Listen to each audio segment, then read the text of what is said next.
வணக்கம். நம்ம சேனல்ல இருந்து ஸ்டாக் மார்க்கெட்டுக்கு உள்ள வர ட்ரேடர்ஸ்க்காகவும் இன்வெஸ்டர்ஸ்க்காகவும் எல்லா டைப் ஆஃப் சீரிஸ் வீடியோவும் பார்த்துட்டு வந்துட்டுருக்கோம். அதே வரிசையில் இன்றைக்கி ஒரு இண்டிகேட்டரை பற்றி நான் உங்களுக்கு சொல்ல போகிறேன். ஆல்ரெடி நம்ம சேனலில் இண்டிகேட்டருக்கு ஒரு தனி சீரிஸ் வீடியோவே இருக்குது, அதையும் பாருங்கள்.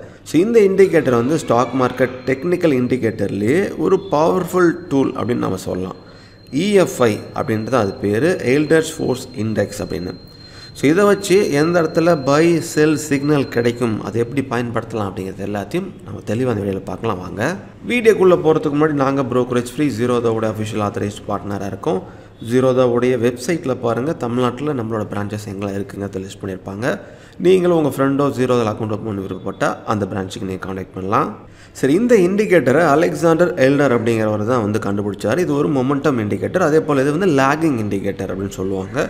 இது 3 விஷயத்தை கம்பைன் பண்ணும்: ப்ரைஸ் சேஞ்சு, டைரெக்ஷன் அதாவது அப் சைடாக டவுன் சைடாக, அப்புறம் வால்யூம்.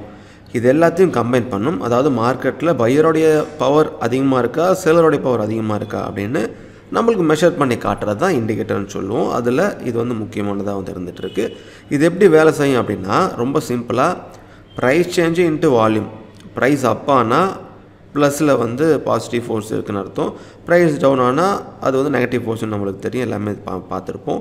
இதில் ஒரு ஜீரோ லைன் வந்து இருக்கும். அந்த ஜீரோ லைனுக்கு மேலே இருந்தால் புல்லிஷு, இதே ஜீரோ லைனுக்கு கீழே இருந்தால் வந்து பேரிஷு. ஸோ ஏதாவது ஒரு சைடு கிராஸ் ஓவர் பண்ணுது அப்படின்னா ட்ரெண்ட் ரிவர்சல் ஆகுது அப்படின்னு அர்த்தம். இதில் எப்போ பை சிக்னல் வரும் அப்படின்னா, EFI வந்து நெகட்டிவ்லேருந்து பாசிட்டிவ்க்கு போனால் பை, அதே போல் EFI வந்து பாசிட்டிவ்லேருந்து நெகட்டிவ் வந்தால் செல்லு. ஸோ சொல்லும்போது உங்களுக்கு கொஞ்சம் குழப்பமாக இருக்கலாம். இப்போ நான் டெமோவும் காட்டுறேன். இருந்தாலும் இப்போ இந்த இண்டிகேட்டரை வச்சு மட்டுமே ஒரு டைரெக்ஷன் நம்ம கண்டுபிடிக்கக்கூடாது. இது கூட RSI, மூவிங் ஆவரேஜ் டூல்ஸு இதெல்லாம் சேர்த்து பயன்படுத்தினா தான் அக்யூரசி வந்து நல்லாயிருக்கும். அதனால் அதையும் புரிஞ்சுங்க. இப்போ இந்த இண்டிகேட்டர் நம்ம செக் பண்ணி பார்ப்போம். ஒரு எக்ஸாம்பிளுக்கு இது வந்து நிஃப்டியோடைய இண்டெக்ஸில் வந்து இதை நம்மளால் பார்க்க முடியாது, அதனால் இண்டெக்ஸில் வராது. இதே நீங்கள் ஃபியூச்சர் அண்ட் ஆப்ஷன்ஸுக்கு போனீங்கன்னா அதை வந்து நம்மளால் பயன்படுத்த முடியும், அந்த இண்டிகேட்டர் வந்து பார்க்க முடியும். ஸோ இதை நான் இன்னொரு புதுசாக வந்து சார்ட் வந்து ஓப்பன் பண்ணுறேன். ஓப்பன் பண்ணிவிட்டு இண்டிகேட்டர் போகிறோம். இண்டிகேட்டரில் EFIன்னு கொடுத்தா போதும், வந்துடும். ஜஸ்ட் கிளிக் பண்ணுறோம். கிளிக் பண்ண உடனே பாருங்கள் இது எப்படி பர்ஃபார்ம் பண்ணிகிட்டு இருக்குது அப்படிங்கிறத வந்து காட்டுது. நான் முன்ன சொன்ன அந்த ஜீரோ லைன் வந்து இருக்குது பாருங்கள். ஜீரோ லைனை கீழேருந்து மேலே கிராஸ் பண்ணது. ஸோ இந்த இடத்துல கிராஸ் பண்ணியிருக்கு. ஸோ அது எவ்வளோ மேலே போயிருக்கு பாருங்கள். இது இங்கேருந்து அப்படியே கீழே திரும்பும்போது சிலர் என்ன பண்ணுவாங்கன்னா, நல்லா போனதுக்கப்புறமா அது கீழே திரும்பும் போதே வந்து ப்ராஃபிட் புக்கிங் பண்ணிவிடுவாங்க. ஸோ ப்ராஃபிட் புக்கிங் பண்ணிட்டா அப்புறம் இது வரைக்கும் அது திரும்புது அப்படிங்கிறது நம்ம தேவையில்லை. ஸோ இந்த இடத்துல எவ்வளோ இருந்துச்சுன்னு பார்க்கலாம். ஸோ 25 கிட்டத்தட்ட 25,071. இந்த இடத்துல வந்து 25,614 இருக்குது. நான் டே சார்ட்டில் வந்து வச்சுருக்கேன், நீங்கள் மினிட் சார்ட்டும் மாற்றிக்கலாம். இப்போ கீழே இருந்து பாருங்கள் இந்த இடத்துக்கு போயிருக்கு. இந்த இடத்துல வந்து கீழே அது கிராஸ் ஓவர் நடந்திருக்கு ஜீரோ லைனில். ஸோ பேரிஷ்குண்டான வாய்ப்பு அப்படியே வந்து கீழே வந்திருக்கு. ஸோ இப்போ இவ்வளோ தூரம் கீழே வந்துட்டு இந்த இடத்துல அது திரும்ப வந்து ஆரம்பிச்சிருக்கு. இந்த இடத்துல ப்ராஃபிட் வந்து புக் பண்ணிடுவாங்க. ஸோ இது இப்படி தான் அதை வந்து பயன்படுத்துவாங்க. இதை நான் உங்களுக்கு ஒரு ஸ்டாக்லேயும் வச்சு நான் கொஞ்சம் செக் பண்ணி பார்க்கலாம் எப்படி வருதுன்னு நம்ம பார்ப்போம். ஸோ முன்ன சொன்ன மாதிரி இது எல்லாமே வந்து நீங்கள் டெஸ்ட் பண்ணணும், பேக் டெஸ்ட் பண்ணணும். ஸோ இது கூட நிறைய இண்டிகேட்டர் பயன்படுத்தி அதெல்லாம் வச்சு மட்டும்தான் நம்ம முடிவுகள் வந்து எடுக்கணும். ஸோ இண்டிகேட்டர் எப்படி யூஸ் ஆகும் அப்படிங்கிறத மட்டும் தான் நான் சொல்கிறேன். அது எப்படி பர்ஃபார்ம் பண்ணணும் அப்படிங்கிறத நீங்கள் தான் வந்து கண்டுபிடிச்சி எல்லாமே வந்து ஸ்டாப் லாஸ் எங்கே வைக்கலாம், டார்கெட் எங்கே புக் பண்ணலாம் அப்படிங்கிறத நீங்கள் தெரிஞ்சுக்கணும்.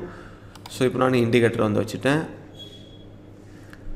இன்னொரு இண்டிகேட்டரை நான் வந்து ஆட் பண்ணுறேன். ஸோ நான் மூவிங் ஆவரேஜும் நான் ஆட் பண்ணுறேன். ஸோ மூவிங் ஆவரேஜ் கொடுத்துட்டேன். மூவிங் ஆவரேஜில் ஸோ இது வந்து 9 இருக்குது லென்த்து, நான் வந்து அதை 50 வந்து மாற்றுறேன்.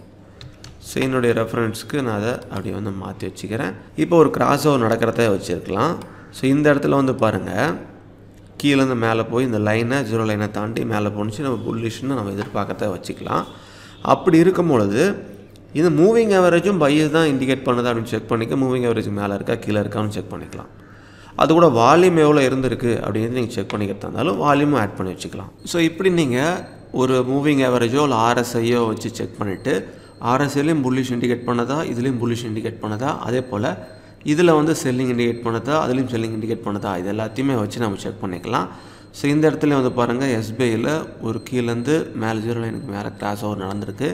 ஸோ இந்த இடத்துல வந்து 800 சம்திங் இருந்துச்சு. ஸோ இதோட டாப் லெவல் செக் பண்ணலாம். இந்த இடத்துல வந்து பாருங்கள் 820 ஆயிடுச்சு. ஸோ அங்கேருந்து இப்படி கீழே திரும்பும் போதே நம்ம இங்கே பை பண்ணதை அங்கே செல் பண்ணிவிட்டு ப்ராஃபிட் புக்கிங்கோட வெளியே வந்துடலாம். அதே போல் தான் வந்து இங்கே நடந்திருக்கு. இது செல்லிங்க்கு எதாவது கிடச்சிருக்கான்னு பார்ப்போம்.